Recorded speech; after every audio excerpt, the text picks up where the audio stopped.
On January 20th, 1981, Ronald Reagan took the oath of office. In his inaugural address, he reported that the 52 American hostages held in Iran for 444 days were at the moment being released and would soon return to freedom.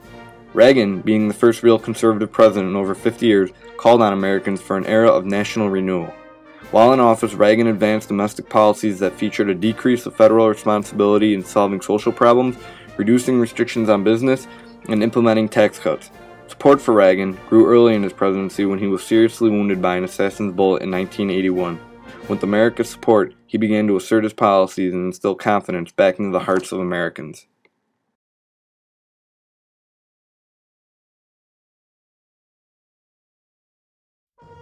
Reagan demonstrated a fierce opposition to the spread of communism throughout the world and a strong distrust of the Soviet Union, which he labeled an evil empire. He believed that the U.S. should negotiate with the Soviet Union from a position of strength. With the rise of Mikhail Gorbachev as the new Soviet leader and increased military spending, a new era of relations between the two superpowers began.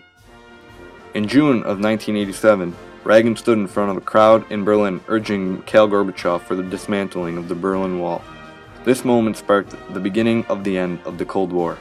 After numerous meetings between Reagan and Gorbachev, the two men signed an intermediate nuclear force treaty at the Washington Summit in December 1987. This was an agreement to eliminate an entire class of intermediate-range nuclear missiles and was the first arms control agreement in history to reduce nuclear weapons.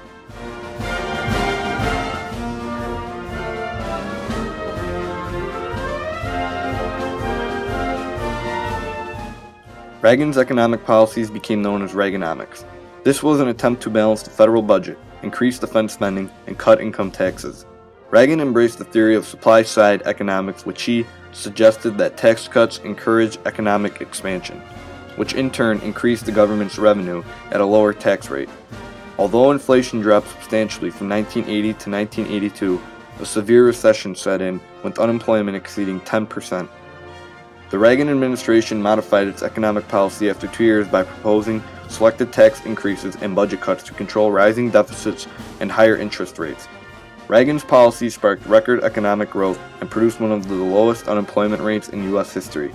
Reagan encouraged the development of private sector initiatives as well as federalism with the objective of transferring from the federal government some of the responsibilities believed to be better served by private business or state and local government.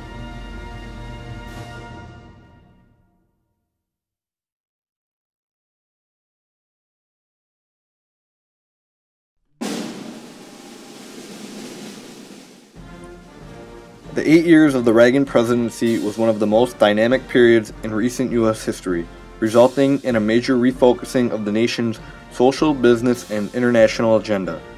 Few presidents have enjoyed the affection of so many of the American people. Reagan was known as the great communicator and often went on television to ask viewers for their support for a particular piece of legislation. In 1980, at 69 years of age, Reagan became the oldest man ever elected president. In 1984, he was re-elected, receiving an overwhelming 525 electoral votes. When Ronald Reagan became president, he had a clear vision of what the nation should be and spelled out the direction he hoped it would take during his administration. Reagan wanted to be the president that made Americans believe in themselves again. There is little doubt that the many changes effected by the Reagan presidency have played a major role in shaping America today.